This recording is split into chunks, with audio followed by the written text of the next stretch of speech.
From the explosive moment light pierced absolute darkness to a family's dramatic migration into Egypt, Genesis holds secrets that shaped human destiny. What if everything you thought you knew about creation was just the surface? Behind familiar stories of forbidden fruit and worldwide floods lie mysteries that ancient scholars debated for millennia. This isn't your Sunday school version. This is Genesis raw and unfiltered. Witness cosmic battles, family betrayals that would shame any drama series, and divine encounters that defy explanation. Prepare to see the foundation of civilization through eyes that pierce beyond the veil. In the beginning, there was nothing. No light, no sound, no form. Just an empty void stretching into infinity. The earth existed, but it had no shape. Darkness covered everything like a heavy blanket. Then God spoke. On the first day, as chapter 1 verse 3 tells us, God said, "Let there be light," and light broke through the darkness. He saw that the light was good, and he separated the light from the darkness. God called the light day, and the darkness he called night. Evening came and morning followed. The first day had passed. The second day brought something different. Looking at verse 6, God said, "Let there be a firmament in the midst of the waters, and let it divide the waters from the waters." He made the sky, separating the waters above from the waters below. God called this space heaven. Another evening passed, another morning came. On day 3, God gathered the waters together. Verse 9 records his command, "Let the waters under the heaven be gathered together unto one place, and let the dry land appear." It happened exactly as he spoke. The dry ground appeared, and God named it earth. The gathered waters he called seas. But God wasn't finished with day 3. He spoke again in verse 11. "Let the earth bring forth grass, the herb yielding seed, and the fruit tree yielding fruit after his kind, whose seed is in itself upon the earth."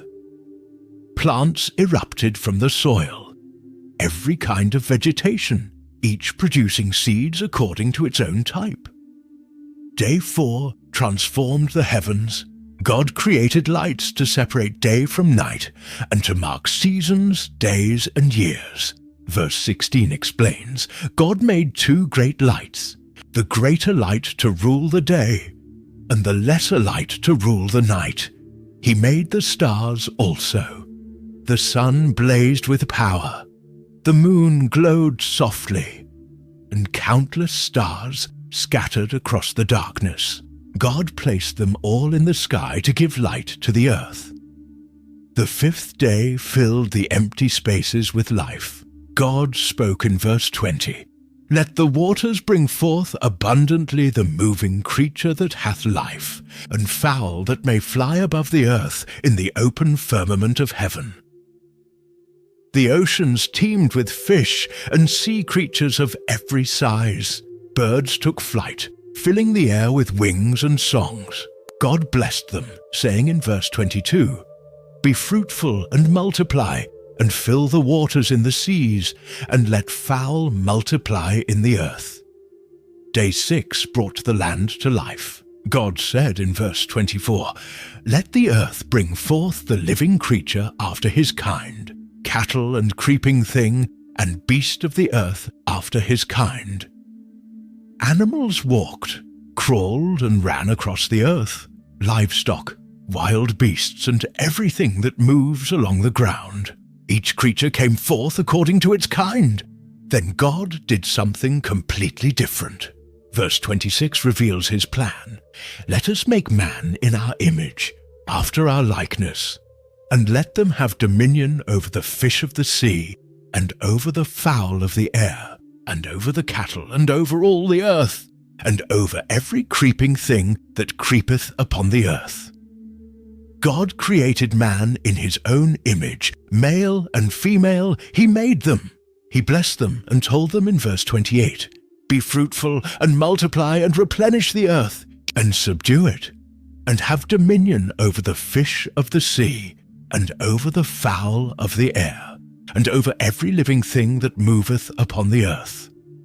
God gave them every plant and tree for food. He looked at everything he had made, and verse 31 says, "It was very good. Evening came, then morning. The sixth day ended. The seventh day was different." Chapter 2 verse 2 tells us, "On the seventh day God ended his work which he had made, and he rested on the seventh day from all his work which he had made." God blessed this day and made it holy, because he rested from all his creating work. God formed man from the dust of the ground. Chapter 2 verse 7 describes the moment. The Lord God formed man of the dust of the ground, and breathed into his nostrils the breath of life, and man became a living soul. Adam came alive through God's own breath. God planted a garden eastward in Eden, and there he put the man he had formed. Verse 9 describes this paradise.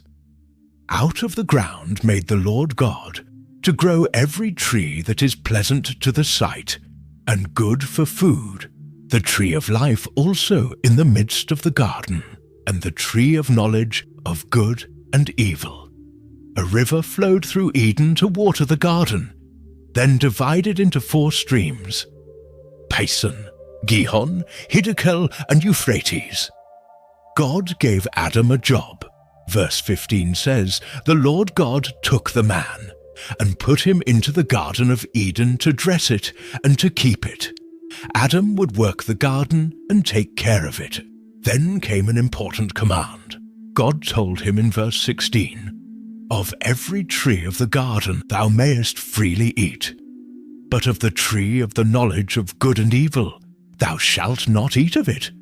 For in the day that thou eatest thereof thou shalt surely die." One tree stood off limits, just one. God noticed something. Verse 18 records his observation.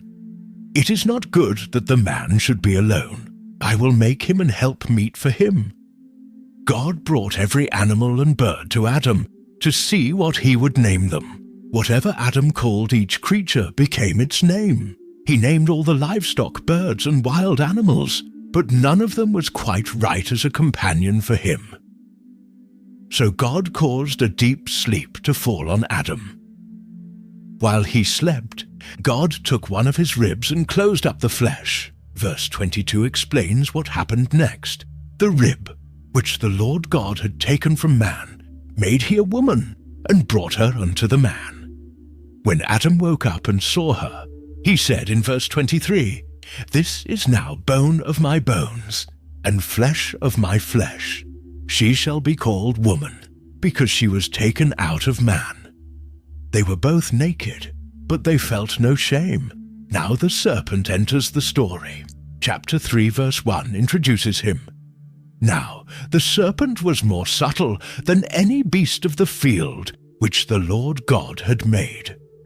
The serpent approached the woman with a question. He asked her, Yea, hath God said, Ye shall not eat of every tree of the garden? The woman answered him, explaining in verse 2, We may eat of the fruit of the trees of the garden. But of the fruit of the tree which is in the midst of the garden, God hath said, Ye shall not eat of it, neither shall ye touch it, lest ye die. The serpent contradicted God directly. He told her in verse 4, Ye shall not surely die. For God doth know that in the day ye eat thereof, then your eyes shall be opened, and ye shall be as gods, knowing good and evil. He planted doubt and desire in her mind. The woman looked at the tree differently now. Verse 6 describes her decision. When the woman saw that the tree was good for food, and that it was pleasant to the eyes, and a tree to be desired to make one wise, she took of the fruit thereof, and did eat, and gave also unto her husband with her, and he did eat. Both of them ate the forbidden fruit. Everything changed instantly.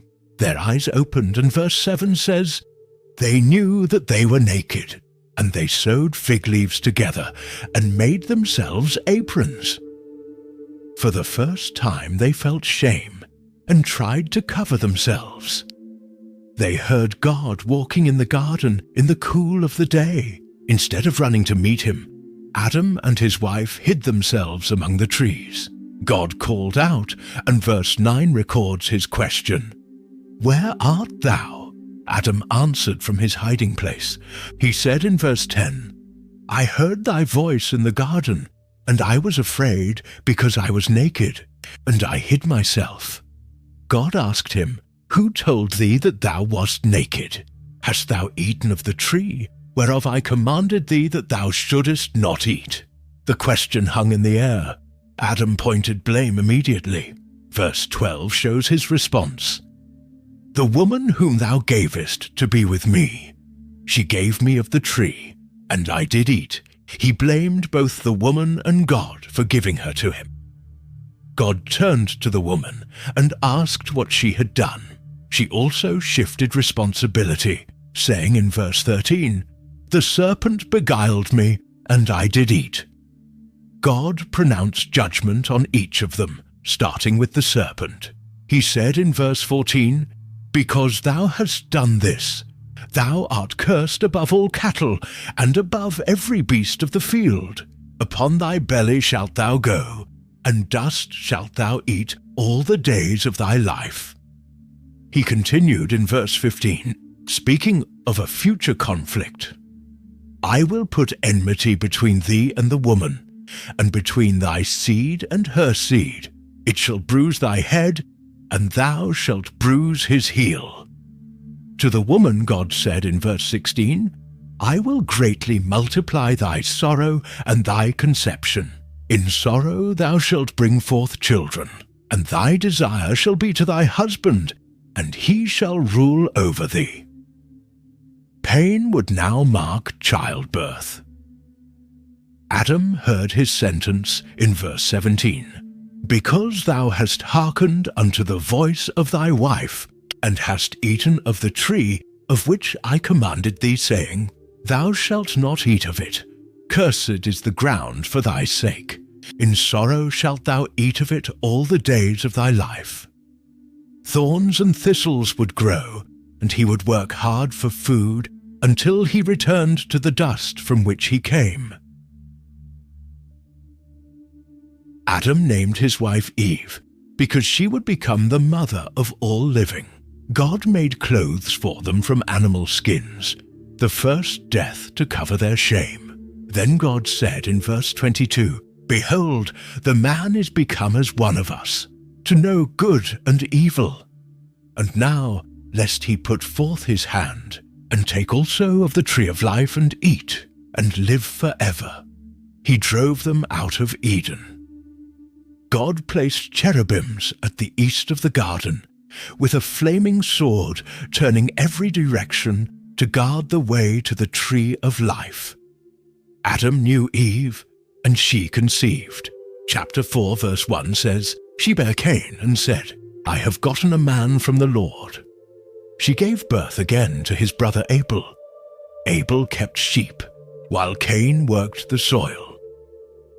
Time passed, and both brothers brought offerings to God. Verse 3 tells us, "Cain brought of the fruit of the ground an offering unto the Lord. And Abel, he also brought of the firstlings of his flock and of the fat thereof." God respected Abel and his offering, but he didn't respect Cain or his offering. Cain's face fell, and anger burned inside him. God asked him in verse 6, "Why art thou wroth? And why is thy countenance fallen? If thou doest well, shalt thou not be accepted? And if thou doest not well, sin lieth at the door. And unto thee shall be his desire, and thou shalt rule over it." God warned him that sin was crouching at the door, ready to control him. Cain ignored the warning. Verse 8 records what happened. Cain talked with Abel his brother, and it came to pass, when they were in the field, that Cain rose up against Abel his brother and slew him. The first murder stained the earth. God came to Cain with a question. "Where is Abel thy brother?" Cain responded with lies and defiance in verse 9. "I know not. Am I my brother's keeper?" God revealed that he knew everything. He said in verse 10, "What hast thou done? The voice of thy brother's blood crieth unto me from the ground." Abel's blood spoke from the soil where it fell. The curse came swiftly. God told Cain in verse 11, "Now art thou cursed from the earth, which hath opened her mouth to receive thy brother's blood from thy hand. When thou tillest the ground, it shall not henceforth yield unto thee her strength. A fugitive and a vagabond shalt thou be in the earth." The ground would no longer produce crops for him, and he would wander without rest. Cain cried out that his punishment was too heavy. He feared that whoever found him would kill him. But God said in verse 15, "Therefore whosoever slayeth Cain, vengeance shall be taken on him sevenfold." God put a mark on Cain so that no one who found him would kill him. Cain went out from God's presence and lived in the land of Nod, east of Eden. Cain knew his wife, and she bore Enoch. He built a city and named it after his son. Enoch had a son named Irad, who had Mehujael, who had Methusael, who had Lamech. Lamech took 2 wives, Ada and Zillah. Ada gave birth to Jabal, who became the father of those who live in tents and raise livestock. His brother Jubal became the father of all who play the harp and flute. Zillah bore Tubal-Cain, who made tools of bronze and iron. Lamech spoke to his wives in verse 23, saying, "I have slain a man to my wounding, and a young man to my hurt. If Cain shall be avenged sevenfold, truly Lamech 70 and sevenfold." Violence was multiplying. Adam knew his wife again, and she bore another son. Chapter 4 verse 25 says, "She bare a son, and called his name Seth. For God," said she, "hath appointed me another seed instead of Abel, whom Cain slew." Seth also had a son named Enos. Then verse 26 says, "Then began men to call upon the name of the Lord." Chapter 5 opens with the book of the generations of Adam. Verse 1 states, "In the day that God created man, in the likeness of God made he him. Male and female created he them, and blessed them, and called their name Adam." When Adam was 130 years old, he had Seth in his own likeness and image. Adam lived 800 more years and had other sons and daughters. All the days that Adam lived were 930 years, and then he died. Seth lived 105 years and had Enos. He lived 807 years after that and had other children. Seth lived a total of 912 years, then died. Enos lived 90 years and had Canaan. He lived 815 years after that and had other children. Enos lived 905 years total, then died. Canaan lived 70 years and had Mahalaleel. He lived 840 years after that and had other children. Canaan lived 910 years, then died. Mahalaleel lived 65 years and had Jared. He lived 830 years after that and had other children. Mahalaleel lived 895 years, then died. Jared lived 162 years and had Enoch. He lived 800 years after that and had other children. Jared lived 962 years, then died. Enoch was different. He lived 65 years and had Methuselah. Verse 22 says something unique. Enoch walked with God after he begat Methuselah 300 years and begat sons and daughters. All of Enoch's days were 365 years. Then verse 24 tells us Enoch walked with God. and he was not, for God took him. Enoch never died. God simply took him.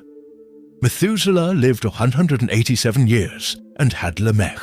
He lived 782 years after that and had other children. Methuselah lived longer than anyone ever recorded, 969 years, then died. Lamech lived 182 years and had a son. Verse 29 explains his hope.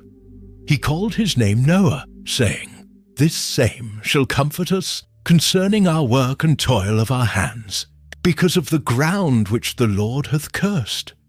Lamech lived 595 years after Noah's birth and had other children. He lived 777 years total, then died. Noah was 500 years old when he had 3 sons, Shem, Ham, and Japheth. Chapter 6, verse 1 describes what happened as people multiplied. When men began to multiply on the face of the earth, and daughters were born unto them, that the sons of God saw the daughters of men that they were fair, and they took them wives of all which they chose. Verse 4 mentions, there were giants in the earth in those days, and also after that, when the sons of God came in unto the daughters of men, and they bare children to them. The same became mighty men which were of old, men of renown. God looked at the earth and saw something that grieved him deeply. Verse 5 describes what he saw. God saw that the wickedness of man was great in the earth, and that every imagination of the thoughts of his heart was only evil continually. The world had become completely corrupt, God's heart filled with pain. Verse 6 reveals his grief. It repented the Lord that he had made man on the earth, and it grieved him at his heart. He made a decision that would change everything. God said in verse 7, "I will destroy man whom I have created from the face of the earth, both man and beast, and the creeping thing and the fowls of the air, for it repenteth me that I have made them." But one man stood out. Verse 8 says simply, "Noah found grace in the eyes of the Lord." Chapter 6 verse 9 describes him. Noah was a just man and perfect in his generations, and Noah walked with God. In a world drowning in evil, Noah lived differently. God spoke to Noah directly. He told him in verse 13, "The end of all flesh is come before me, for the earth is filled with violence through them, and behold, I will destroy them with the earth." Then God gave Noah specific instructions. He said in verse 14, "Make thee an ark of gopher wood. Rooms shalt thou make in the ark, and shalt pitch it within and without with pitch."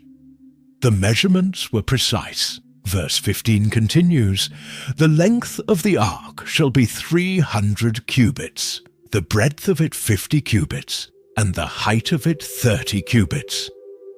God told him to make a window in the ark and finish it within a cubit of the top. The door would go in the side, and the ark would have 3 levels, lower, second, and third stories.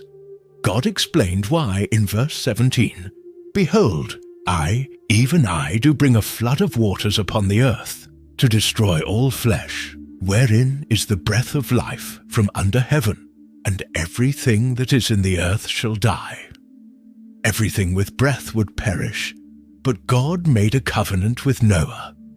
He said in verse 18, "With thee will I establish my covenant, and thou shalt come into the ark, thou, and thy sons, and thy wife, and thy sons' wives with thee." Noah would save his family. God continued with more instructions in verse 19. "Of every living thing of all flesh, 2 of every sort shalt thou bring into the ark, to keep them alive with thee. They shall be male and female." Birds, animals, and creeping things would come to Noah. He should also gather food for everyone. Verse 22 says, "Thus did Noah, according to all that God commanded him, so did he. Chapter 7 begins with God's call to Noah. He said in verse 1, "Come thou and all thy house into the ark, for thee have I seen righteous before me in this generation." God told him to take 7 pairs of every clean animal and 1 pair of every unclean animal, plus 7 pairs of every kind of bird. This would keep their species alive on the earth. God gave him a timeline in verse 4. "For yet 7 days, and I will cause it to rain upon the earth 40 days and 40 nights, and every living substance that I have made will I destroy from off the face of the earth." 1 week remained. Noah did everything God commanded. He was 600 years old when the flood came. Noah, his sons, his wife, and his sons' wives entered the ark. The animals came in pairs, male and female, just as God commanded. Verse 16 says, "The Lord shut him in." On that same day, all the fountains of the great deep burst open, and the windows of heaven opened. Rain pounded the earth for 40 days and 40 nights. The waters rose and lifted the ark off the ground. They increased greatly, and the ark floated on the surface. Verse 19 describes the scale. The waters prevailed exceedingly upon the earth, and all the high hills that were under the whole heaven were covered. The waters rose 15 cubits above the highest mountains. Everything died. Verse 21 states, "All flesh died that moved upon the earth, both of fowl, and of cattle, and of beast, and of every creeping thing that creepeth upon the earth, and every man, everything with breath in its nostrils died." God destroyed everything on the face of the ground, man, animals, creeping things, and birds. Only Noah and those with him in the ark remained alive. The water covered the earth for 150 days. Then chapter 8 verse 1 says, "God remembered Noah and every living thing, and all the cattle that was with him in the ark. And God made a wind to pass over the earth, and the waters assuaged. The fountains of the deep and the windows of heaven closed. The rain stopped. The waters receded steadily. After 150 days, the ark rested on the mountains of Ararat. The waters continued decreasing until the 10th month, when the tops of mountains became visible. 40 days later, Noah opened the window he had made and sent out a raven. It flew back and forth until the waters dried up. Then he sent out a dove to see if the waters had receded from the ground. The dove found no place to rest and returned to the ark because water still covered the earth. Noah reached out and brought it back inside. He waited 7 more days and sent the dove out again. Verse 11 tells us what happened. The dove came in to him in the evening, and lo, in her mouth was an olive leaf plucked off. So Noah knew that the waters were abated from off the earth. Hope returned in the form of a single green leaf. Noah waited another 7 days and sent the dove out once more. This time it didn't return. Noah removed the covering of the ark and looked out. The ground was dry. God spoke to Noah in verse 16 of chapter 8. "Go forth of the ark, thou, and thy wife, and thy sons, and thy sons' wives with thee." He told him to bring out every living thing so they could multiply on the earth. Noah stepped out onto dry ground. He built an altar to the Lord and took some of every clean animal and bird and offered burnt offerings. Verse 21 says, "The Lord smelled a sweet savour, and the Lord said in his heart, I will not again curse the ground any more for man's sake, for the imagination of man's heart is evil from his youth. Neither will I again smite any more everything living, as I have done." God promised that while the earth remains, seed time and harvest, cold and heat, summer and winter, day and night would never cease. God blessed Noah and his sons in chapter 9 verse 1. Be fruitful and multiply and replenish the earth. He gave them power over every living creature. Everything that lives and moves would be food for them, just as he had given them the green plants. But God added one rule in verse 4. But flesh with the life thereof, which is the blood thereof, shall ye not eat. He also said in verse 6, Whoso sheddeth man's blood, by man shall his blood be shed, for in the image of God made he man. Then God established his covenant. He said in verse 11, I will establish my covenant with you. Neither shall all flesh be cut off any more by the waters of a flood. Neither shall there any more be a flood to destroy the earth. God gave them a sign of this covenant. He said in verse 13, I do set my bow in the cloud, and it shall be for a token of a covenant between me and the earth. When God brings clouds over the earth and the rainbow appears, he will remember his covenant that the waters shall never again become a flood to destroy all flesh. The sons of Noah who came out of the ark were Shem, Ham, and Japheth. Ham was the father of Canaan. Chapter 9 verse 19 tells us, These are the 3 sons of Noah, and of them was the whole earth overspread. Noah became a farmer and planted a vineyard. He drank some wine, became drunk, and lay uncovered inside his tent. Ham saw his father's nakedness and told his 2 brothers outside.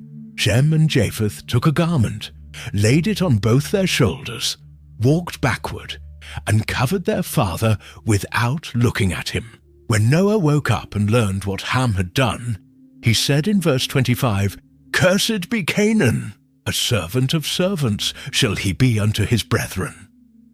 He blessed Shem and Japheth differently. Noah lived 350 years after the flood. All his days were 950 years, and then he died. Chapter 10 lists the generations of Noah's sons. From Japheth came the people who spread across the coastlands, each with their own language and families. Ham's sons included Cush, who had Nimrod. Verse 8 says Nimrod. He began to be a mighty one in the earth. He was a mighty hunter before the Lord. His kingdom began with Babel, Erech, Akkad, and Calneh in the land of Shinar. From that land he went to Assyria and built Nineveh and other cities. Shem also had children. From his line would come important nations. The chapter carefully traces how different peoples spread out after the flood, each group settling in their own territories with their own languages. But chapter 11 verse 1 tells us something interesting about the beginning. The whole earth was of one language and of one speech. Everyone spoke the same words and could understand each other perfectly. People journeyed from the east and found a plain in the land of Shinar. They settled there. They said to each other in verse 3, Go to, let us make brick and burn them throughly. They used brick for stone and slime for mortar. Then they had an ambitious idea. They said in verse 4, Go to, let us build us a city and a tower, whose top may reach unto heaven, and let us make us a name, lest we be scattered abroad upon the face of the whole earth. They wanted to stay together and make themselves famous. The Lord came down to see the city and tower that the people were building. He said in verse 6, Behold, the people is one, and they have all one language, and this they begin to do. And now nothing will be restrained from them, which they have imagined to do. If they could work together like this, they could accomplish anything they imagined, good or bad. God made a decision. He said in verse 7, Go to, let us go down, and there confound their language, that they may not understand one another's speech. The Lord confused their language right there. Suddenly, no one could understand what anyone else was saying. Verse 8 describes the result. So the Lord scattered them abroad from thence upon the face of all the earth, and they left off to build the city. The name of that place became Babel, because there the Lord confused the language of all the earth. Chapter 11 continues with the line of Shem. 2 years after the flood, Shem had Arphaxad. The genealogy continues through several generations, each living hundreds of years. Arphaxad had Salah, who had Eber, who had Peleg. In his days, the earth was divided. The line continues down to Terah, who lived in Ur of the Chaldeans. Terah had 3 sons, Abram, Nahor, and Haran. Haran died before his father in Ur. Abram married Sarai, but verse 30 tells us something important. Sarai was barren. She had no child. Nahor married Milcah. Terah took Abram, his grandson Lot, Haran's son, and Sarai, and they left Ur to go to the land of Canaan. They came to Haran and settled there. Terah lived 205 years and died in Haran. God spoke to Abram while he was in Haran.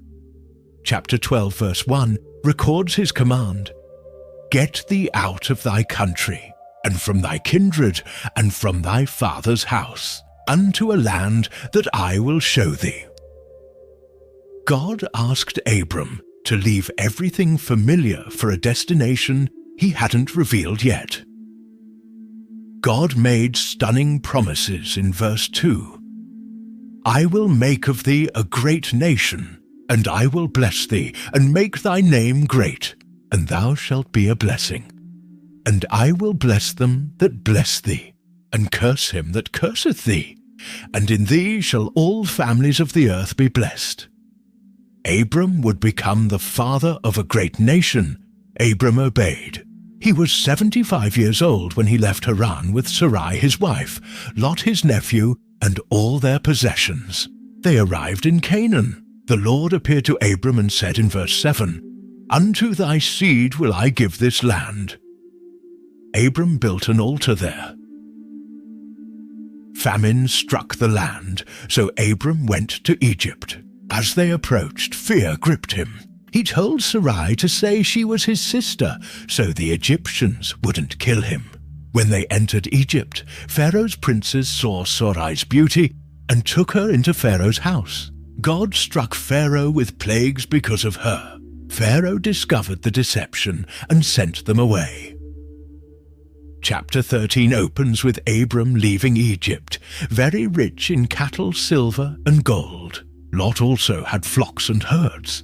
The land couldn't support both groups, and their herdsmen began quarreling. Abram suggested they separate peacefully.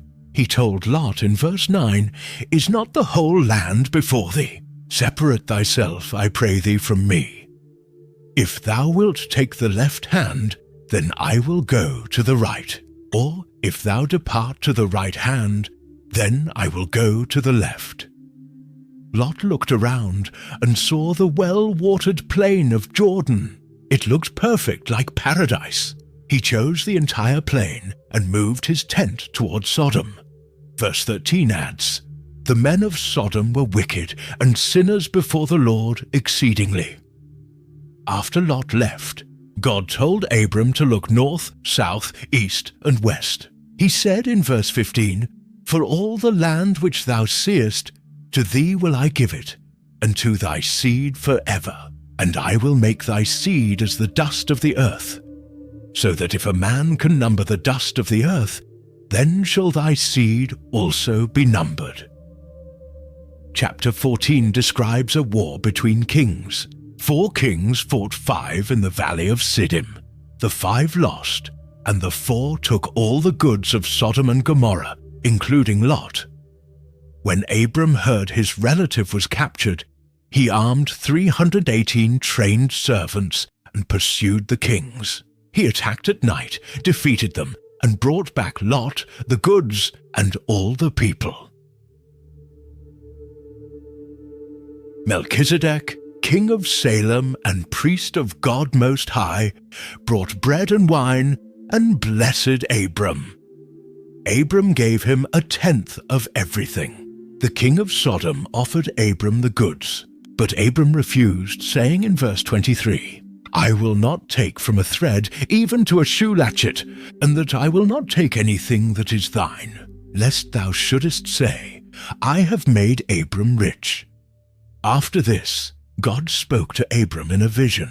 Chapter 15 verse 1 says, Fear not, Abram, I am thy shield, and thy exceeding great reward. But Abram questioned how these promises would come true, since he had no children. God brought him outside and said in verse 5, Look now toward heaven, and tell the stars, if thou be able to number them. And he said unto him, So shall thy seed be. Verse 6 records something crucial. He believed in the Lord, and he counted it to him for righteousness. Abram's faith was counted as righteousness. God told him to bring animals for a covenant ceremony. As the sun set, a deep sleep fell on Abram. God revealed that his descendants would be strangers in a foreign land, enslaved for 400 years. But afterward, they would come out with great possessions. When darkness fell, verse 17 says, Behold a smoking furnace, and a burning lamp that passed between those pieces. God made a covenant with Abram, promising him the land from Egypt's river to the Euphrates. Sarai had given Abram no children. She had an Egyptian maidservant named Hagar. Chapter 16 verse 2 shows Sarai's idea. Sarai said unto Abram, Behold now, the Lord hath restrained me from bearing. I pray thee, go in unto my maid. It may be that I may obtain children by her. Abram agreed. He slept with Hagar, and she conceived. But when Hagar knew she was pregnant, her attitude towards Sarai changed. Sarai felt despised and blamed Abram. Abram told her Hagar was in her power. Sarai dealt harshly with Hagar, and Hagar fled. The angel of the Lord found Hagar by a spring in the wilderness. He told her to return and submit to Sarai. He promised in verse 10, I will multiply thy seed exceedingly, that it shall not be numbered for multitude. The angel said she would bear a son named Ishmael, meaning God hears. Her son would be wild, his hand against everyone. Hagar returned, bore Abram a son, and Abram named him Ishmael. Abram was 86 years old. 13 years passed. When Abram was 99, the Lord appeared to him. Chapter 17 verse 1 says, I am the Almighty God. Walk before me, and be thou perfect. God changed Abram's name to Abraham, meaning father of many nations.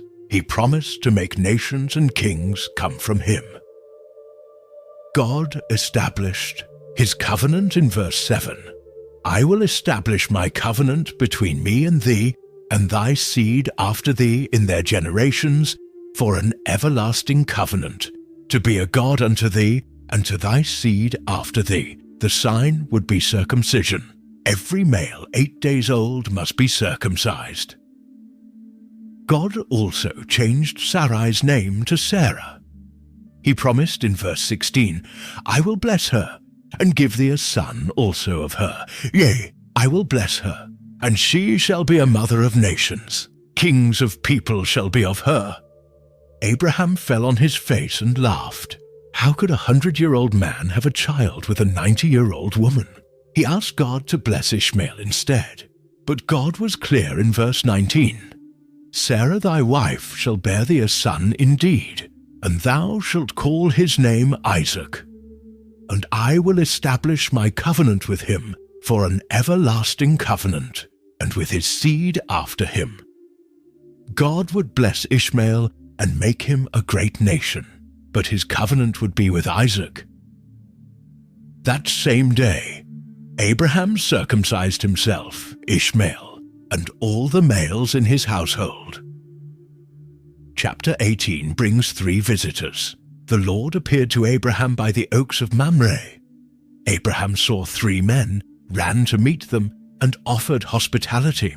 He prepared a feast with cakes, butter, milk, and a tender calf. They asked where Sarah was. One said in verse 10, "I will certainly return unto thee according to the time of life, and lo, Sarah thy wife shall have a son." Sarah was listening at the tent entrance. Both Abraham and Sarah were very old, and Sarah had gone through menopause. Sarah laughed inside herself. The Lord asked Abraham why Sarah laughed. Then came a powerful question in verse 14. "Is anything too hard for the Lord?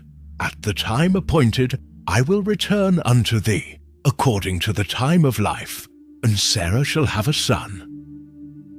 Sarah denied laughing because she was afraid, but he knew the truth. The men looked toward Sodom. God decided to tell Abraham his plans. He said in verse 20, "Because the cry of Sodom and Gomorrah is great, and because their sin is very grievous, I will go down now and see whether they have done altogether according to the cry of it, which is come unto me." Abraham began interceding. He asked in verse 23, "Wilt thou also destroy the righteous with the wicked? What if there were 50 righteous people? Would God spare the city?" God agreed. Abraham kept negotiating. 45, 40, 30, 20, finally 10. Each time God agreed to spare the city for that many righteous people. Chapter 19 opens with 2 angels arriving at Sodom in the evening. Lot sat in the gate. He bowed and insisted they stay at his house. They initially refused, but Lot pressed them strongly. He made a feast, and they ate. Before bedtime, the men of Sodom surrounded the house, every man from the entire city. They demanded in verse 5, "Where are the men which came into thee this night? Bring them out unto us, that we may know them." They wanted to sexually abuse the visitors. Lot went outside and pleaded with them not to act wickedly. He even offered his virgin daughters instead. The men grew angry, saying Lot came as a foreigner and now acted as a judge. They threatened to treat him worse than the visitors. The angels pulled Lot inside and struck the men with blindness. The angels told Lot to gather his family because they would destroy the city. Lot spoke to his sons-in-law, but verse 14 says, "He seemed as one that mocked unto his sons-in-law." They didn't believe him. At dawn, the angels urged Lot to hurry. When he hesitated, they grabbed his hand, his wife's hand, and his daughter's hands, and brought them outside. They said in verse 17, "Escape for thy life. Look not behind thee, neither stay thou in all the plain. Escape to the mountain, lest thou be consumed." Lot begged to go to a small nearby city instead. The angel agreed, naming it Zoar. When Lot entered Zoar, verse 24 describes what happened. "Then the Lord rained upon Sodom and upon Gomorrah brimstone, and fire from the Lord out of heaven. And he overthrew those cities, and all the plain, and all the inhabitants of the cities, and that which grew upon the ground. Lot's wife looked back, and became a pillar of salt." Abraham looked towards Sodom early in the morning. Verse 28 says, "He looked, and behold, the smoke of the country went up as the smoke of a furnace." Lot feared staying in Zoar, so he and his daughters lived in a cave. The daughters, believing no men existed, got their father drunk on consecutive nights and lay with him. He didn't know what happened. Both became pregnant. The firstborn bore Moab, father of the Moabites. The younger bore Benami, father of the Ammonites. Abraham moved to Gerar. Chapter 20 verse 2 says, "Abraham said of Sarah his wife, 'She is my sister.' King Abimelech took her. But God came to him in a dream, saying he was a dead man because she was married. Abimelech protested his innocence. God acknowledged this and said he had prevented Abimelech from sinning by not letting him touch her. God told him to return Sarah or die. Abimelech returned Sarah, gave Abraham gifts, and offered him land. Abraham prayed for Abimelech, and God healed his household. Chapter 21 verse 1 announces, "The Lord visited Sarah as he had said, and the Lord did unto Sarah as he had spoken. For Sarah conceived and bare Abraham a son in his old age at the set time of which God had spoken to him. Abraham named him Isaac and circumcised him at 8 days old. Abraham was 100 years old. Sarah said in verse 6, God hath made me to laugh, so that all that hear will laugh with me. When Isaac was weaned, Abraham made a great feast. Sarah saw Ishmael mocking and told Abraham in verse 10, Cast out this bondwoman and her son, for the son of this bondwoman shall not be heir with my son, even with Isaac. This troubled Abraham greatly, but God told him to listen to Sarah. In Isaac his seed would be called, but God would also make a nation from Ishmael. Abraham sent Hagar and Ishmael away with bread and water. They wandered in the wilderness. When the water ran out, Hagar put the boy under a shrub and sat away from him, not wanting to watch him die. God heard the boy. The angel called from heaven, telling Hagar not to fear. God opened her eyes to see a well. She gave the boy water. God was with Ishmael as he grew up in the wilderness and became an archer. God tested Abraham. Chapter 22 verse 1 says, God did tempt Abraham. God commanded in verse 2, Take now thy son, thine only son Isaac, whom thou lovest, and get thee into the land of Moriah, and offer him there for a burnt offering upon one of the mountains which I will tell thee of.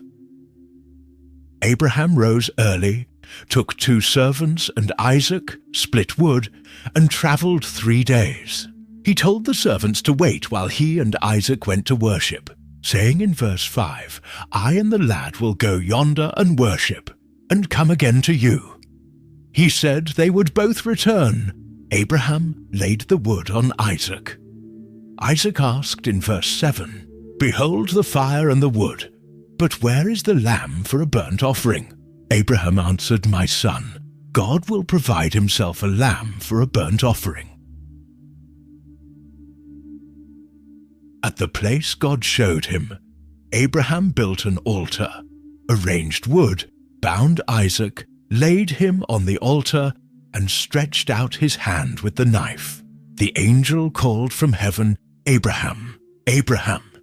He said in verse 12, Lay not thine hand upon the lad, neither do thou anything unto him. For now I know that thou fearest God, seeing thou hast not withheld thy son, thine only son, from me. Abraham looked up and saw a ram caught in a thicket. He offered it instead of Isaac. He named the place Jehovah-Jireh, the Lord will provide. The angel called again, reaffirming God's covenant promises because of Abraham's obedience. Sarah lived 127 years and died in Hebron. Chapter 23 verse 2 says Abraham mourned and wept for her. He asked the Hittites to sell him a burial place. They offered him the best of their tombs. Abraham specifically wanted Ephron's cave of Machpelah. Ephron offered it as a gift, but Abraham insisted on paying full price, 400 shekels of silver. Abraham buried Sarah in the cave. Abraham was old. Chapter 24 verse 2 shows him calling his oldest servant. He made him swear not to get a wife for Isaac from the Canaanites, but to go to Abraham's country and relatives. The servant asked what if the woman wouldn't come? Abraham said firmly not to take Isaac back there. God would send his angel ahead. The servant took 10 camels and travelled to Mesopotamia. At a well outside the city he prayed in verse 12, "O Lord God of my master Abraham, I pray thee, send me good speed this day." He asked for a specific sign. The woman who offered water to him and his camels would be the one God chose. Before he finished praying, Rebekah appeared with her pitcher. She was beautiful and a virgin. She went to the well, filled her pitcher, and came up. The servant asked for water. She quickly gave him a drink, then said in verse 19, "I will draw water for thy camels also, until they have done drinking." She fulfilled his prayer exactly. He gave her a golden earring and bracelets. Asking whose daughter she was, she said Bethuel's daughter, Nahor's granddaughter, Abraham's relatives. The servant worshipped God for leading him to Abraham's family. Rebekah's brother Laban invited them in. The servant refused to eat until he explained his mission. He recounted everything: Abraham's wealth, the oath, his prayer, and how Rebekah fulfilled it perfectly. He asked in verse 49, "And now, if ye will deal kindly and truly with my master, tell me." Laban and Bethuel answered, "The thing proceedeth from the Lord. We cannot speak unto thee bad or good. Behold, Rebekah is before thee, take her, and go." The servant bowed to the Lord and gave gifts to Rebekah and her family. The next morning, the servant wanted to leave. They asked Rebekah in verse 58, "Wilt thou go with this man?" She said, "I will go." Isaac was in the field meditating when he saw camels coming. Rebekah saw Isaac and covered herself with a veil. Verse 67 says, Isaac brought her into his mother Sarah's tent and took Rebekah, and she became his wife, and he loved her, and Isaac was comforted after his mother's death. Abraham took another wife, Keturah, who bore him 6 sons. Chapter 25 verse 5 says, Abraham gave everything he owned to Isaac, but gave gifts to his other sons and sent them east while he still lived. Abraham lived 175 years. Verse 8 says, Then Abraham gave up the ghost, and died in a good old age, an old man and full of years, and was gathered to his people. Isaac and Ishmael buried him in Machpelah's cave. God blessed Isaac after Abraham's death. Isaac was 40 when he married Rebekah. He prayed for his wife because she was barren. God answered, and Rebekah conceived. The children struggled inside her. She inquired of the Lord, who told her in verse 23, 2 nations are in thy womb, and 2 manner of people shall be separated from thy bowels, and the one people shall be stronger than the other people, and the elder shall serve the younger. When she gave birth, the first came out red and hairy. They named him Esau. His brother came out holding Esau's heel. They named him Jacob. Isaac was 60 years old. The boys grew up. Verse 27 says, Esau was a cunning hunter, a man of the field, and Jacob was a plain man, dwelling in tents. Isaac loved Esau, but Rebekah loved Jacob. One day Jacob cooked stew. Esau came in exhausted and said in verse 30, Feed me, I pray thee, with that same red pottage, for I am faint. Jacob said, Sell me this day thy birthright. Esau responded carelessly in verse 32, Behold, I am at the point to die, and what profit shall this birthright do to me? Jacob made him swear. Esau swore and sold his birthright. Jacob gave him bread and lentil stew. Esau ate, drank, and left. Verse 34 says, Thus Esau despised his birthright. Famine struck the land again, different from the first famine in Abraham's time. Chapter 26 verse 1 says Isaac went to Abimelech, king of the Philistines, in Gerar. The Lord appeared to Isaac and told him in verse 2, Go not down into Egypt, dwell in the land which I shall tell thee of. Sojourn in this land, and I will be with thee, and will bless thee. For unto thee and unto thy seed I will give all these countries, and I will perform the oath which I swear unto Abraham thy father." God renewed the covenant promises with Isaac. Isaac stayed in Gerar. The men of the place asked about his wife. Isaac said in verse 7, "She is my sister." For he feared to say, "She is my wife," lest, said he, "the men of the place should kill me for Rebekah, because she was fair to look upon." Isaac repeated his father's mistake. Isaac had been there a long time, when Abimelech looked out his window and saw Isaac caressing Rebekah. Abimelech called Isaac and confronted him, saying in verse 9, "Behold, of a surety she is thy wife. And how saidst thou, she is my sister?" Isaac explained he thought he might die because of her. Abimelech responded that someone might have slept with her, bringing guilt on the kingdom. He commanded all his people not to touch Isaac or Rebekah. Isaac planted crops in that land and reaped 100-fold that same year. The Lord blessed him. Verse 13 says, "The man waxed great and went forward and grew until he became very great.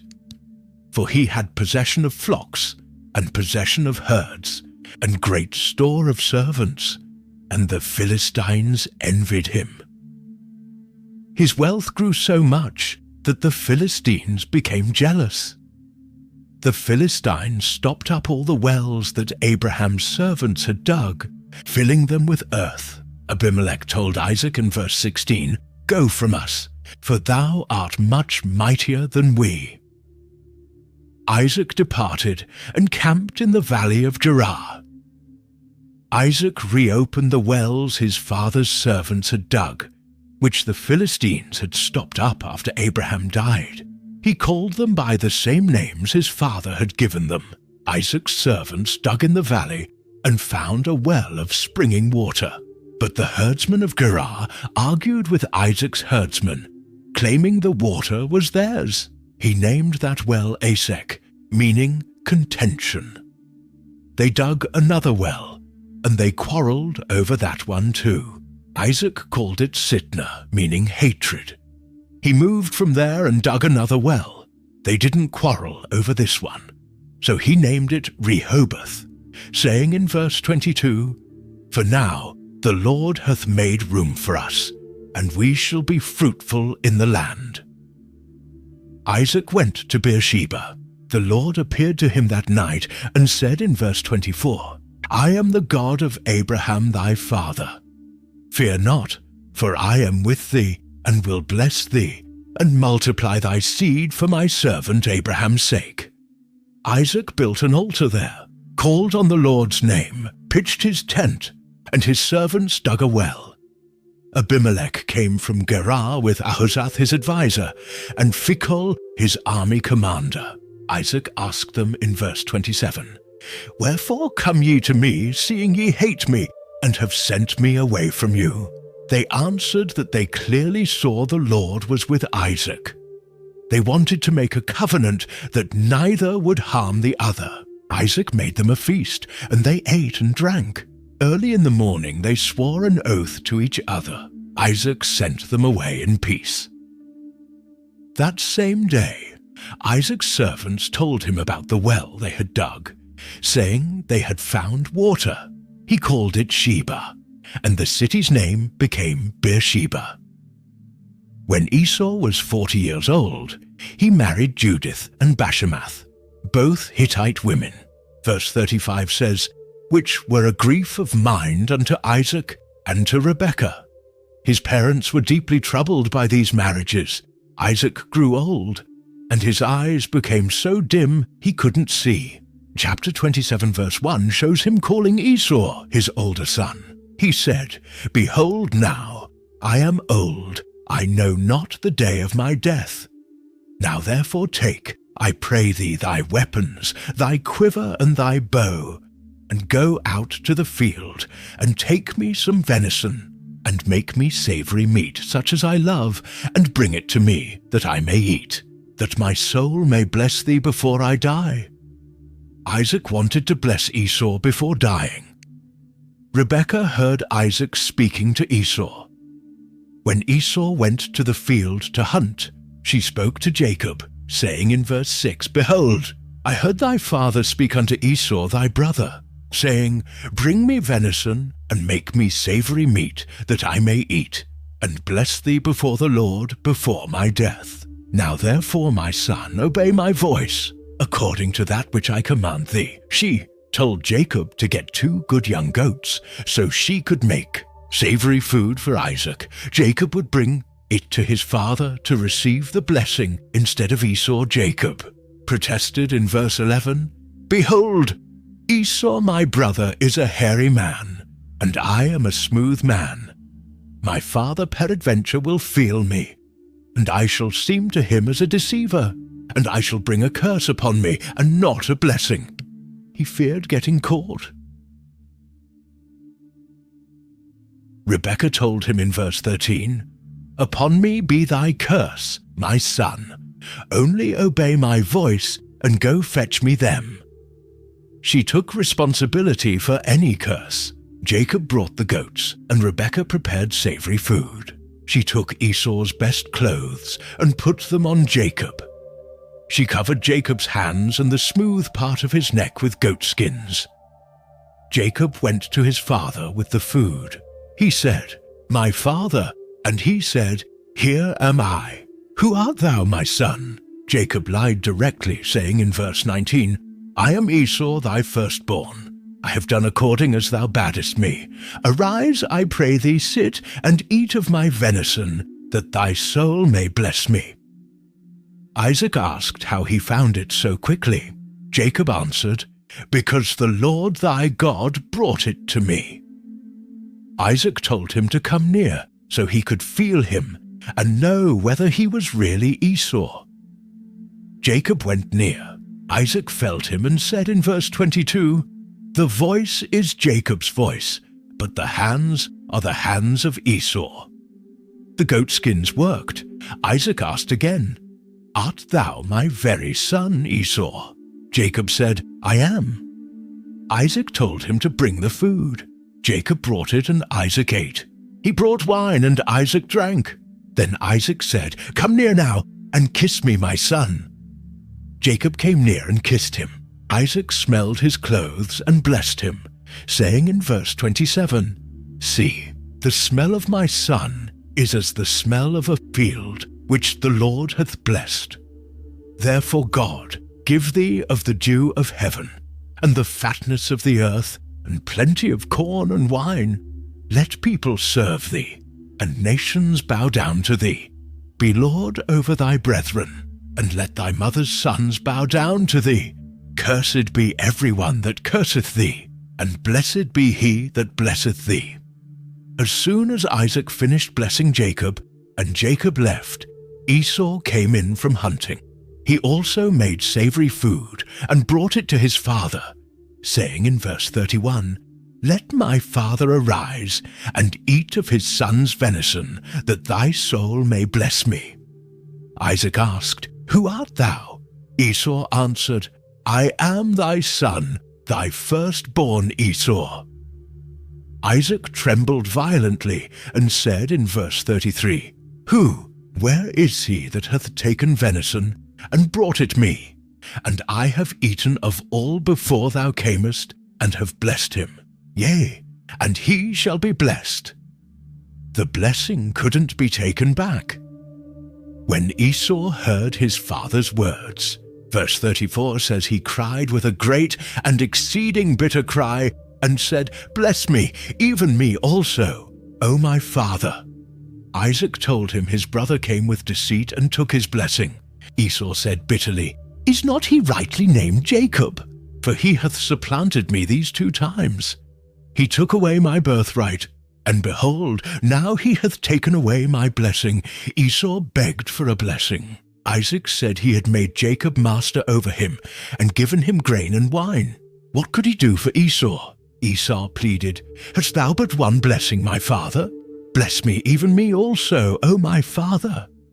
Esau lifted up his voice and wept. Isaac gave Esau a lesser blessing in verse 39, saying, "Behold, thy dwelling shall be the fatness of the earth, and of the dew of heaven from above. And by thy sword shalt thou live, and shalt serve thy brother. And it shall come to pass when thou shalt have the dominion, that thou shalt break his yoke from off thy neck." Esau hated Jacob because of the blessing. He thought in verse 41, "The days of mourning for my father are at hand. Then will I slay my brother Jacob." He planned to kill Jacob after Isaac died. Someone told Rebekah what Esau planned. She called Jacob and warned him in verse 42, "Behold, thy brother Esau, as touching thee, doth comfort himself, purposing to kill thee. Now therefore, my son, obey my voice, and arise, flee thou to Laban my brother to Haran, and tarry with him a few days, until thy brother's fury turn away." She told him to flee to her brother Laban until Esau's anger cooled. She couldn't bear to lose both sons in one day. Rebekah told Isaac in verse 46, "I am weary of my life because of the daughters of Heth. If Jacob take a wife of the daughters of Heth, such as these which are of the daughters of the land, what good shall my life do me?" She used Esau's Hittite wives as the reason Jacob should leave. Chapter 28 opens with Isaac calling Jacob. He blessed him and commanded him in verse 1, "Thou shalt not take a wife of the daughters of Canaan. Arise, go to Padanaram, to the house of Bethuel thy mother's father, and take thee a wife from thence of the daughters of Laban thy mother's brother." Isaac sent Jacob to find a wife among his mother's family.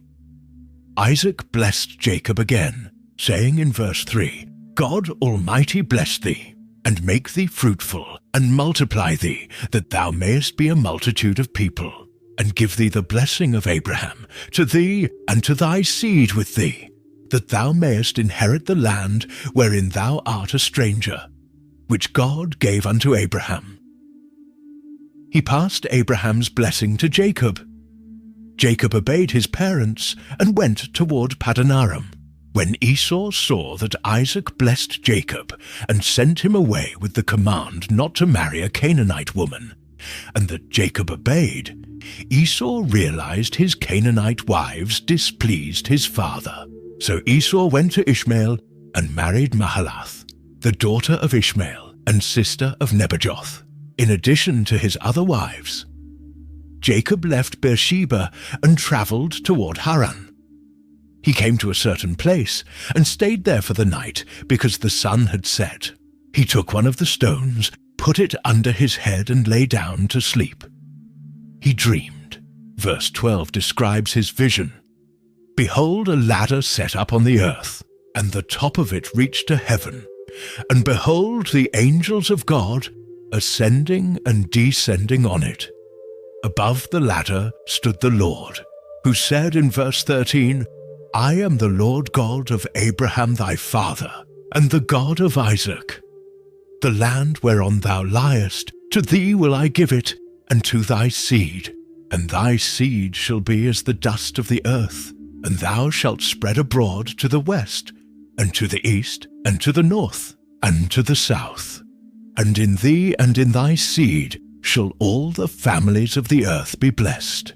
And behold, I am with thee, and will keep thee in all places whither thou goest, and will bring thee again into this land. For I will not leave thee until I have done that which I have spoken to thee of." God confirmed his covenant with Jacob personally. Jacob woke up and said in verse 16, "Surely the Lord is in this place, and I knew it not." He was afraid and said, "How dreadful is this place! This is none other but the house of God, and this is the gate of heaven." Early in the morning Jacob took the stone he had used as a pillow, set it up as a pillar, and poured oil on top of it. He named the place Bethel, meaning house of God. though the city was previously called Luz.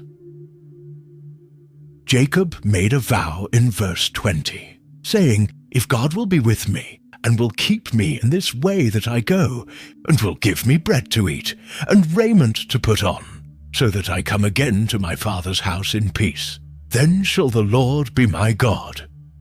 And this stone, which I have set for a pillar, shall be God's house. And of all that thou shalt give me, I will surely give the 10th unto thee." Jacob promised to give God a 10th of everything, if God brought him home safely. Jacob continued his journey and came to the land of the people of the east. Chapter 29 verse 2 describes what he saw. "He looked, and behold, a well in the field, and lo, there were 3 flocks of sheep lying by it. For out of that well they watered the flocks, and a great stone was upon the well's mouth. The stone was large, and all the flocks would gather before they rolled it away to water the sheep. Jacob asked the shepherds where they were from. They said they were from Haran. He asked if they knew Laban. They said in verse 6, "We know him." Jacob asked if he was well. They answered he was well, and pointed out his daughter Rachel coming with the sheep. Jacob suggested they water the sheep and return to pasture since it was still early. They explained in verse 8, "We cannot until all the flocks be gathered together, until they roll the stone from the well's mouth.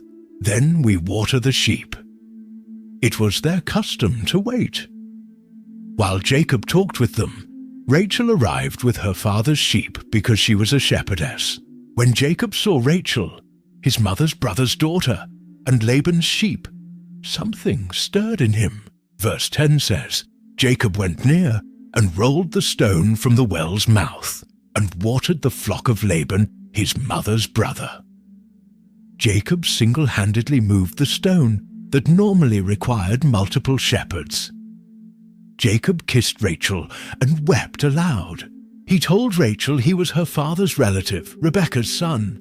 She ran and told her father. When Laban heard about Jacob, he ran to meet him, embraced him, kissed him, and brought him to his house.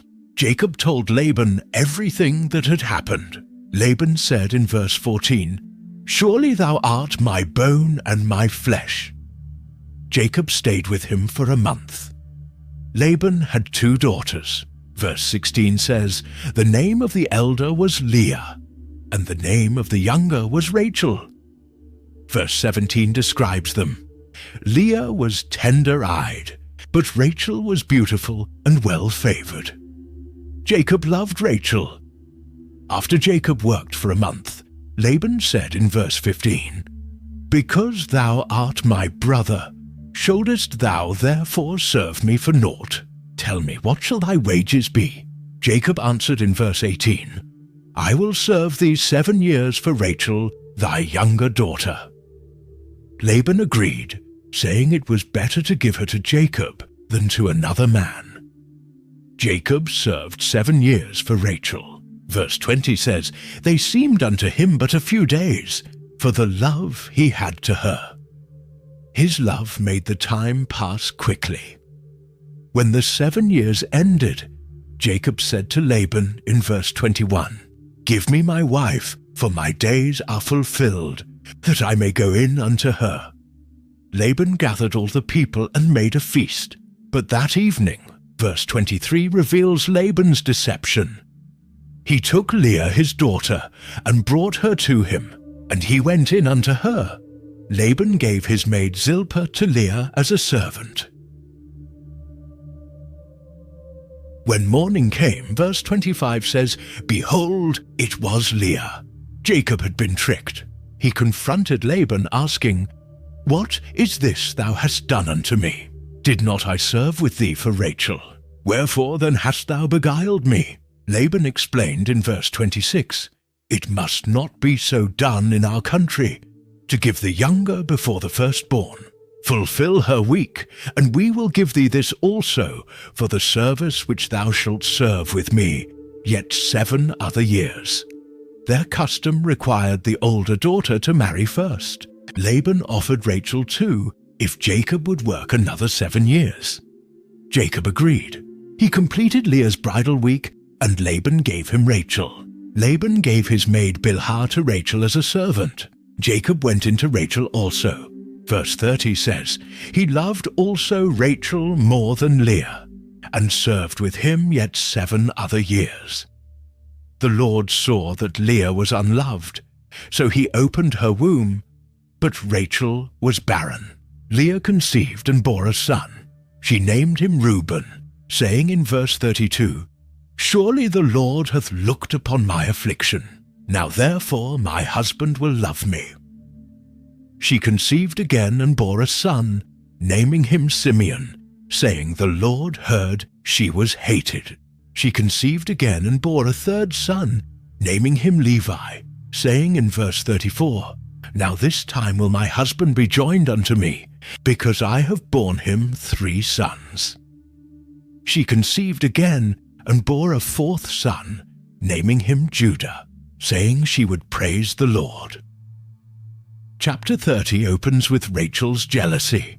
When she saw she bore Jacob no children, she envied her sister and said to Jacob in verse 1, "Give me children, or else I die." Jacob's anger burned against Rachel. He said, "Am I in God's stead, who hath withheld from thee the fruit of the womb?"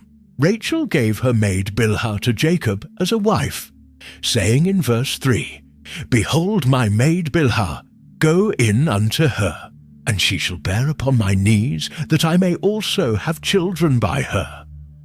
Bilhah conceived and bore Jacob a son. Rachel named him Dan, saying God had judged her. Bilhah conceived again and bore a 2nd son. Rachel named him Naphtali, saying in verse 8, "With great wrestlings have I wrestled with my sister, and I have prevailed." When Leah saw she had stopped bearing children, she took her maid Zilpah and gave her to Jacob as a wife. Zilpah bore Jacob a son. Leah named him Gad. Zilpah bore another son. Leah named him Asher, saying in verse 13, "Happy am I, for the daughters will call me blessed." During wheat harvest, Reuben found mandrakes in the field and brought them to his mother Leah. Rachel asked Leah for some of the mandrakes. Leah responded in verse 15, "Is it a small matter that thou hast taken my husband? And wouldest thou take away my son's mandrakes also?" Rachel made a deal, saying Jacob would sleep with Leah that night in exchange for the mandrakes. When Jacob came from the field that evening, Leah went out to meet him and said in verse 16, "Thou must come in unto me, for surely I have hired thee with my son's mandrakes." He slept with her that night. God listened to Leah. She conceived and bore Jacob a 5th son, naming him Issachar. Leah conceived again and bore a 6th son, naming him Zebulun. After that, she bore a daughter and named her Dinah. God remembered Rachel. He listened to her and opened her womb. She conceived and bore a son. Verse 23 says, "She said, God hath taken away my reproach." And she called his name Joseph, and said, "The Lord shall add to me another son." Rachel finally had a son. After Rachel bore Joseph, Jacob said to Laban in verse 25, "Send me away, that I may go unto mine own place, and to my country. Give me my wives and my children, for whom I have served thee, and let me go." Jacob had served 14 years for his wives. Laban didn't want him to leave. He said in verse 27, "I pray thee, if I have found favor in thine eyes, tarry. For I have learned by experience that the Lord hath blessed me for thy sake." Laban had prospered because of Jacob. Jacob agreed to stay longer if Laban would give him specific wages. He proposed taking all the speckled, spotted, and brown sheep and goats. Laban agreed, but that same day, Laban removed all the striped and spotted male goats, all the speckled and spotted female goats, and all the brown sheep, and gave them to his sons. He put 3 days' journey between himself and Jacob.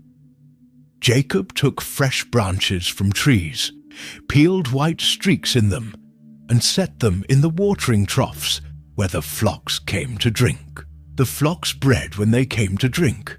They bore striped, speckled, and spotted young. Jacob separated the lambs and made the flocks face the striped and brown animals in Laban's flock. He put the strongest animals near the branches so they would breed strong offspring for himself, but kept the weaker ones for Laban. Jacob grew exceedingly prosperous. Verse 43 says he had many flocks, female and male servants, camels and donkeys. Chapter 31 opens with Jacob hearing Laban's sons complaining. They said in verse 1, "Jacob hath taken away all that was our father's, and of that which was our father's hath he gotten all this glory." Jacob noticed that Laban's attitude toward him had changed. The Lord told Jacob in verse 3, "Return unto the land of thy fathers and to thy kindred, and I will be with thee." God commanded him to go home.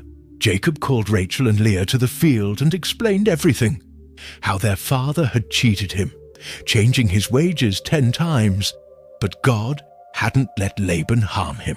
He told them about his dream where God said in verse 13, "I am the God of Bethel, where thou anointedst the pillar, and where thou vowedst a vow unto me.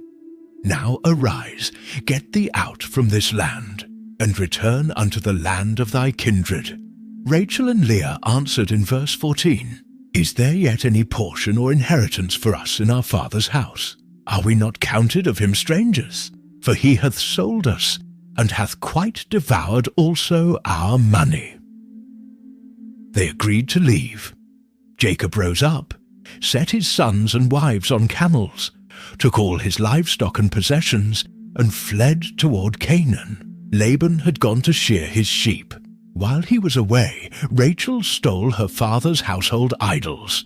Jacob deceived Laban by not telling him he was leaving. 3 days later, Laban learned Jacob had fled. He took his relatives and pursued Jacob for 7 days, catching up with him in the mountains of Gilead. But God came to Laban in a dream that night and warned him in verse 24, "Take heed that thou speak not to Jacob either good or bad." God protected Jacob. Laban confronted Jacob, asking why he fled secretly and stole his daughters like captives. Jacob explained in verse 31, "Because I was afraid, for I said, Peradventure thou wouldest take by force thy daughters from me." He feared Laban would take his wives back. Laban accused Jacob of stealing his gods. Jacob, not knowing Rachel had taken them, said in verse 32, "With whomsoever thou findest thy gods, let him not live." Laban searched everyone's tent, but didn't find them, because Rachel had hidden the idols in the camel's saddle and was sitting on them. She told her father she couldn't rise because she was menstruating. Laban searched but didn't find the idols. Jacob grew angry and confronted Laban about his 20 years of service. He said in verse 38, "This 20 years have I been with thee. Thy ewes and thy she-goats have not cast their young, and the rams of thy flock have I not eaten." Jacob defended his integrity. He said if God hadn't been with him, Laban would have sent him away empty-handed. Laban proposed making a covenant. They gathered stones into a heap as a witness. Laban said in verse 52, "This heap be witness, and this pillar be witness, that I will not pass over this heap to thee, and that thou shalt not pass over this heap and this pillar unto me for harm." They made peace. Early the next morning, Laban kissed his grandchildren and daughters, blessed them, and returned home. Jacob continued his journey. Chapter 32 verse 1 says, "The angels of God met him. When Jacob saw them, he said, This is God's host, and named the place Mahanaim." Jacob sent messengers ahead to Esau in Seir, the country of Edom. He told them to say in verse 4, "Thus saith thy servant Jacob, I have sojourned with Laban, and stayed there until now. And I have oxen and asses, flocks and men servants, and women servants, and I have sent to tell my Lord, that I may find grace in thy sight." Jacob hoped to make peace. The messengers returned and told Jacob in verse 6, "We came to thy brother Esau, and also he cometh to meet thee, and 400 men with him." Fear gripped Jacob. He divided his people, flocks, herds, and camels into 2 groups, thinking if Esau attacked one group, the other could escape. Jacob prayed in verse 9, "O God of my father Abraham, and God of my father Isaac, the Lord which saidst unto me, Return unto thy country, and to thy kindred, and I will deal well with thee. I am not worthy of the least of all the mercies, and of all the truth, which thou hast showed unto thy servant." He reminded God of his promises, and begged for deliverance from Esau. Jacob prepared a gift for Esau: 200 female goats, 20 male goats, 200 ewes, 20 rams, 30 milk camels with their colts, 40 cows, 10 bulls, 20 female donkeys, and 10 foals. He divided them into separate herds and told his servants to go ahead, keeping space between each herd. He instructed the first servant to tell Esau these were a present from Jacob, who was coming behind. Each servant received the same instructions. That night Jacob took his 2 wives, 2 female servants, and 11 sons, and crossed the ford of Jabbok. He sent them across the stream with everything he had. But Jacob stayed alone on the other side. Verse 24 describes what happened next. There wrestled a man with him until the breaking of the day. They fought all night. When the man saw he couldn't prevail against Jacob, he touched Jacob's hip socket, and it dislocated. The man said, "Let me go, for the day breaketh." But Jacob answered in verse 26, "I will not let thee go, except thou bless me." The man asked his name. He said, "Jacob."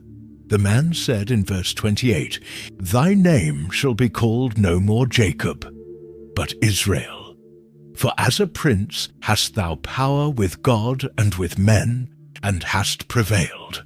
Jacob's name changed to Israel, meaning he struggles with God.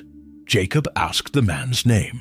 He said, "Wherefore is it that thou dost ask after my name?" He blessed Jacob there. Jacob named the place Peniel, saying in verse 30, "For I have seen God face to face, and my life is preserved." The sun rose as Jacob passed Peniel, limping because of his hip. Jacob looked up and saw Esau coming with 400 men.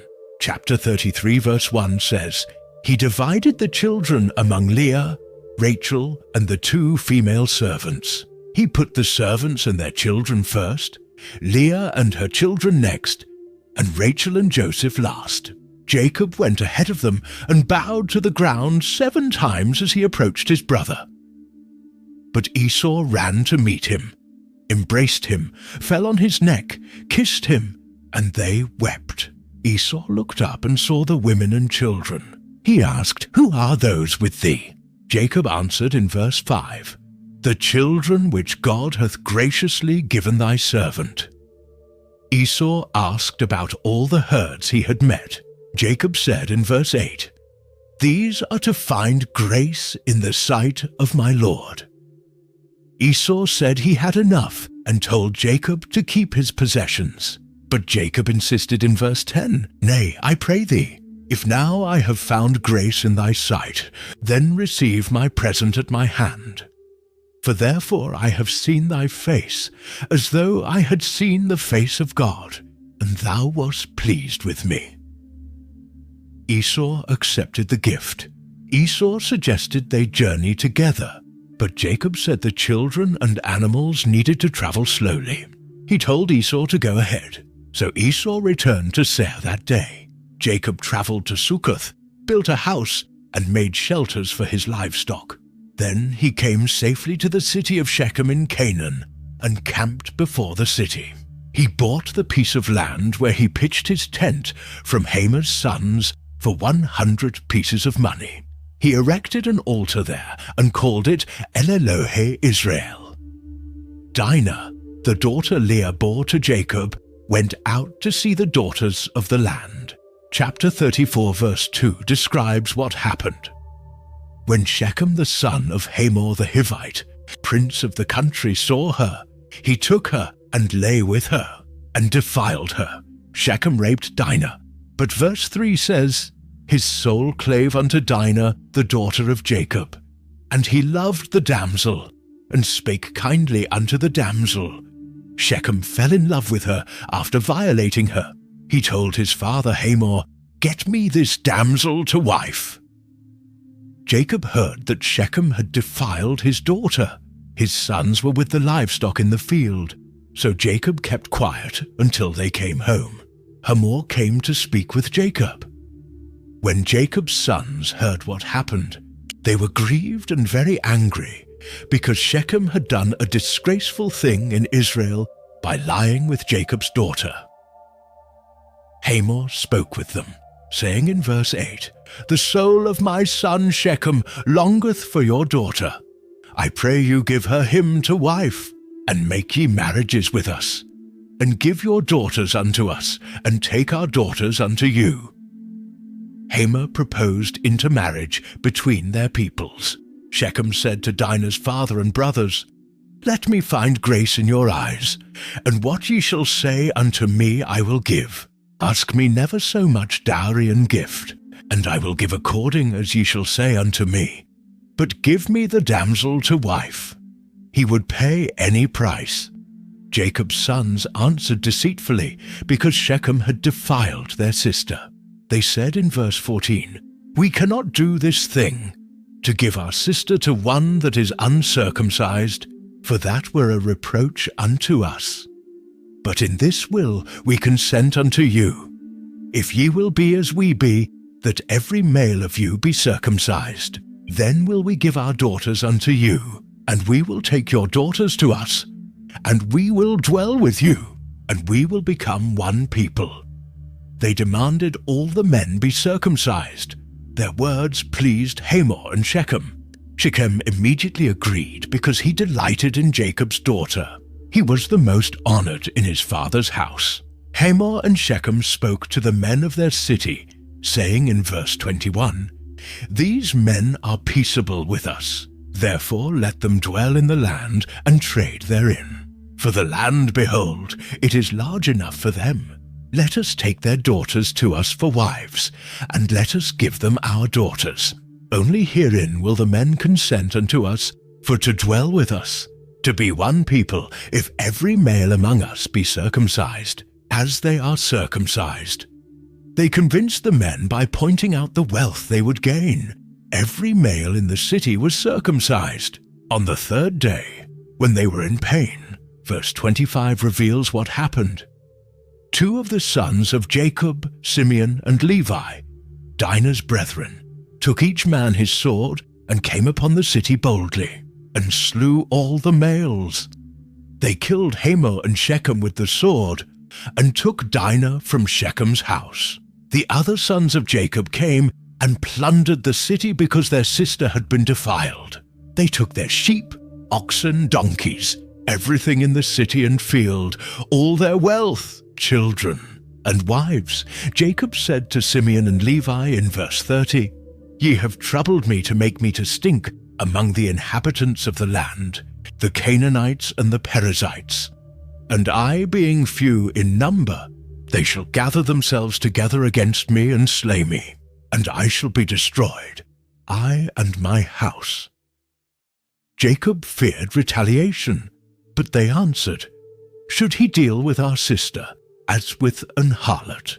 God spoke to Jacob in chapter 35 verse 1, Arise, go up to Bethel, and dwell there, and make there an altar unto God, that appeared unto thee when thou fleddest from the face of Esau thy brother. God told him to return to Bethel. Jacob told his household in verse 2, Put away the strange gods that are among you, and be clean, and change your garments. And let us arise, and go up to Bethel, and I will make there an altar unto God, who answered me in the day of my distress, and was with me in the way which I went. They gave Jacob all their foreign gods and earrings. Jacob hid them under the oak near Shechem. They journeyed, and the terror of God fell on the cities around them, so no one pursued them. Jacob came to Luz in Canaan, which is Bethel, with all his people. He built an altar and called the place El Bethel, because God had revealed himself there when Jacob fled from Esau. Deborah, Rebekah's nurse, died and was buried below Bethel under an oak. God appeared to Jacob again and blessed him. He said in verse 10, Thy name is Jacob. Thy name shall not be called any more Jacob, but Israel shall be thy name. God confirmed his new name. He said in verse 11, I am God Almighty. Be fruitful and multiply. A nation and a company of nations shall be of thee, and kings shall come out of thy loins. And the land which I gave Abraham and Isaac, to thee I will give it, and to thy seed after thee will I give the land. God reaffirmed the covenant. They journeyed from Bethel. When they were still some distance from Ephrath, Rachel went into labor. She had hard labor. The midwife said to her, Fear not, thou shalt have this son also. Rachel was dying. As her soul was departing, she named him Benoni, meaning son of my sorrow. But his father called him Benjamin, meaning son of my right hand. Rachel died and was buried on the way to Ephrath, which is Bethlehem. Jacob set up a pillar on her grave. Israel journeyed on and pitched his tent beyond the Tower of Adar. While Israel lived in that land, Reuben went and slept with Bilhah, his father's concubine, and Israel heard about it. Jacob's 12 sons were complete. The sons of Leah were Reuben, Simeon, Levi, Judah, Issachar, and Zebulun. The sons of Rachel were Joseph and Benjamin. The sons of Bilhah were Dan and Naphtali. The sons of Zilpah were Gad and Asher. Jacob came to Isaac his father at Mamre in Hebron, where Abraham and Isaac had lived. Isaac was 180 years old. Verse 29 says, Isaac gave up the ghost and died, and was gathered unto his people, being old and full of days. And his sons Esau and Jacob buried him. Chapter 36 lists the generations of Esau, who is Edom. It names his wives, Adah, Aholibamah, and Basemath, and his sons born in Canaan. Esau took his wives, sons, daughters, all his household, livestock, animals, and possessions from Canaan, and moved away from his brother Jacob. Verse 7 explains, For their riches were more than that they might dwell together, and the land wherein they were strangers could not bear them. Because of their cattle, they had too much wealth to live together. Esau lived in Mount Seir. The chapter carefully records his descendants, the chiefs who came from him, and the kings who reigned in Edom before any king reigned over Israel. Chapter 37 begins a new story. Verse 2 says, These are the generations of Jacob. Joseph, being 17 years old, was feeding the flock with his brethren, and the lad was with the sons of Bilhah, and with the sons of Zilpah, his father's wives. And Joseph brought unto his father their evil report. Joseph told on his brothers, as Israel loved Joseph more than all his children, because he was the son of his old age. He made him a coat of many colors. When his brothers saw that their father loved Joseph more than them, verse 4 says, they hated him and could not speak peaceably unto him. Joseph dreamed a dream and told his brothers, making them hate him even more. He said in verse 6, "Hear, I pray you, this dream which I have dreamed. For behold, we were binding sheaves in the field, and lo, my sheaf arose, and also stood upright. And behold, your sheaves stood round about, and made obeisance to my sheaf. His sheaf stood up, while theirs bowed down to it. His brothers said, Shalt thou indeed reign over us? Or shalt thou indeed have dominion over us? They hated him even more. Joseph dreamed another dream and told his brothers again. He said in verse 9, Behold, I have dreamed a dream more. And behold, the sun and the moon and the 11 stars made obeisance to me. This time even the sun and moon bowed to him. He told his father and brothers. His father rebuked him, saying, What is this dream that thou hast dreamed? Shall I and thy mother and thy brethren indeed come to bow down ourselves to thee to the earth? Jacob questioned the dream. His brothers envied him, but his father kept the saying in mind. Joseph's brothers went to feed their father's flock in Shechem. Israel said to Joseph in verse 13, Do not thy brethren feed the flock in Shechem? Come, and I will send thee unto them. He told Joseph to check on his brothers and bring back word. Joseph left the valley of Hebron and came to Shechem, but his brothers weren't there. A man found him wandering in the field and asked what he was looking for. Joseph said he was looking for his brothers. The man told him they had moved to Dothan. Joseph went to Dothan. When his brothers saw him in the distance, before he reached them, they conspired against him to kill him. They said in verse 20, Come now therefore, and let us slay him, and cast him into some pit, and we will say, Some evil beast hath devoured him, and we shall see what will become of his dreams. They planned to kill him, and see if his dreams would come true. Reuben tried to save Joseph, saying in chapter 37 verse 21, Let us not kill him. He suggested throwing Joseph into a pit, planning to rescue him later. When Joseph arrived, they stripped his coat and threw him into an empty pit. They saw Ishmaelites coming from Gilead. Judah said in verse 26, Come, and let us sell him to the Ishmaelites. They sold Joseph for 20 pieces of silver. The brothers killed a goat, dipped Joseph's coat in blood, and brought it to Jacob. Jacob said in verse 33, It is my son's coat. An evil beast hath devoured him. He mourned for many days and refused comfort. Chapter 38 shifts to Judah. He married a Canaanite woman who bore 3 sons, Onan, and Shelah. Judah got a wife named Tamar for But verse 7 says, Judah's firstborn, was wicked in the sight of the Lord, and the Lord slew him. Judah told Onan to marry Tamar and raise offspring for his brother, but Onan refused to give his brother an heir. What he did displeased the Lord, and God killed him too. Judah told Tamar to remain a widow until Shelah grew up, fearing he might die too.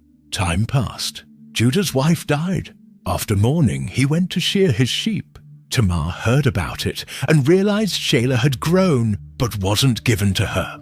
She removed her widow's clothes, covered herself with a veil, and sat at Enaim's entrance.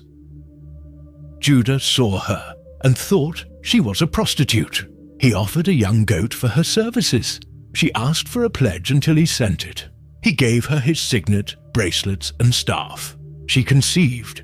Later, when Judah tried to retrieve his pledge, no one could find her. 3 months later, Judah heard Tamar was pregnant from prostitution. He said in verse 24, Bring her forth, and let her be burnt. As they brought her out, she sent Judah's items to him, saying, By the man whose these are, am I with child? Judah recognized them, and said in verse 26, She hath been more righteous than I, because that I gave her not to Shelah my son. When she gave birth, she had twins, Pharez and Zara. Joseph was sold to Potiphar, Pharaoh's captain of the guard. Chapter 39 verse 2 says, "The Lord was with Joseph, and he was a prosperous man." Potiphar saw the Lord made everything Joseph did succeed. He made Joseph overseer of his house and put everything under his care. The Lord blessed Potiphar's house for Joseph's sake. Joseph was handsome. Potiphar's wife noticed and said, "Lie with me." Joseph refused, saying in verse 9, "How then can I do this great wickedness and sin against God?" She persisted daily, but Joseph refused. One day, when no one else was in the house, she grabbed his garment. Joseph left it in her hand and ran outside. She falsely accused Joseph of trying to assault her. When Potiphar heard, his anger burned, and he put Joseph in prison. But the Lord was with Joseph in prison and showed him mercy. The keeper put Joseph in charge of all the prisoners because the Lord made everything he did prosper. Chapter 40 describes Pharaoh's butler and baker being imprisoned. Both had dreams the same night. Joseph asked why they looked sad. They said they had dreams with no one to interpret them. Joseph said, "Do not interpretations belong to God? Tell me them, I pray you." The butler dreamed of a vine with 3 branches that budded, blossomed, and produced grapes. He pressed them into Pharaoh's cup. Joseph said the 3 branches meant 3 days. Pharaoh would restore him to his position. Joseph asked the butler to remember him and mention him to Pharaoh. The baker dreamed of 3 baskets on his head. Birds ate from the top basket. Joseph said in 3 days Pharaoh would hang him. On Pharaoh's birthday, everything happened as Joseph said. But verse 23 says, "Yet did not the chief butler remember Joseph, but forgat him." 2 years passed. Chapter 41 opens with Pharaoh dreaming he stood by the river. 7 healthy cows came up, then 7 ugly, thin cows that ate the healthy ones. He dreamed again, 7 healthy ears of grain, then 7 thin ears that devoured them. His spirit was troubled. No one in Egypt could interpret the dreams. The butler remembered Joseph and told Pharaoh. They brought Joseph from prison. He shaved, changed clothes, and stood before Pharaoh. Pharaoh said he heard Joseph could interpret dreams. Joseph answered in verse 16, "It is not in me. God shall give Pharaoh an answer of peace." Joseph interpreted both dreams as one message. 7 years of plenty would come, followed by 7 years of famine. Joseph advised Pharaoh to appoint someone wise to store grain during the good years. Pharaoh said in verse 38, "Can we find such a one as this is, a man in whom the Spirit of God is?" He made Joseph second in command over Egypt, giving him his signet ring, fine clothes, and a gold chain. Joseph was 30 years old. During the 7 years of plenty, Joseph stored grain beyond measure. His wife bore 2 sons, Manasseh and Ephraim. When famine came, Joseph opened the storehouses. The famine was severe everywhere, and all countries came to Egypt to buy grain. Jacob heard there was grain in Egypt. Chapter 42 shows him sending 10 sons, but not Benjamin.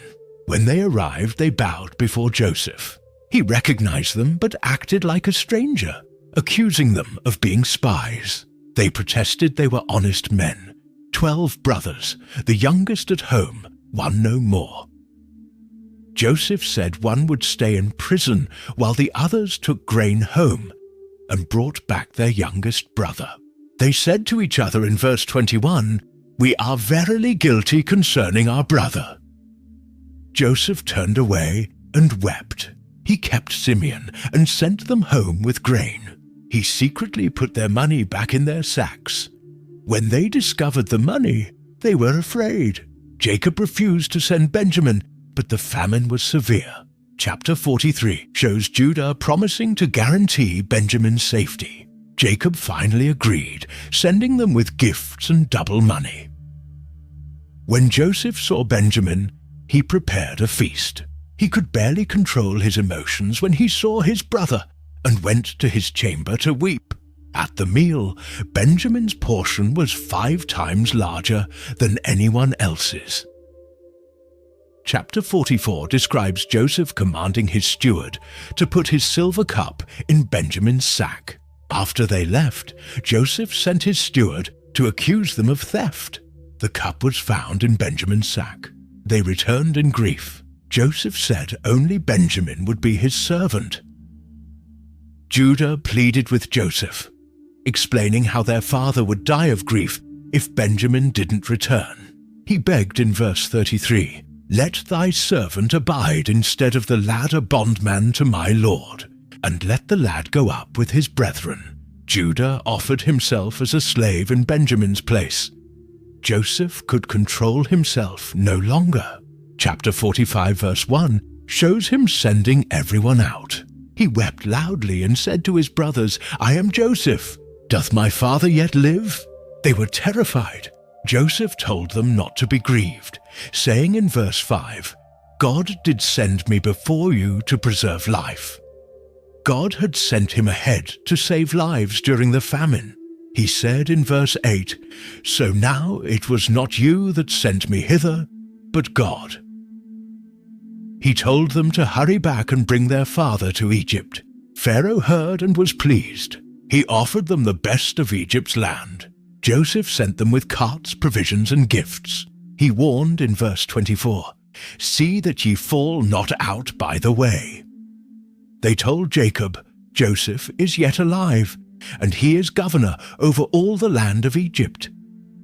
Jacob's heart fainted. He didn't believe them. But when he saw the carts, his spirit revived.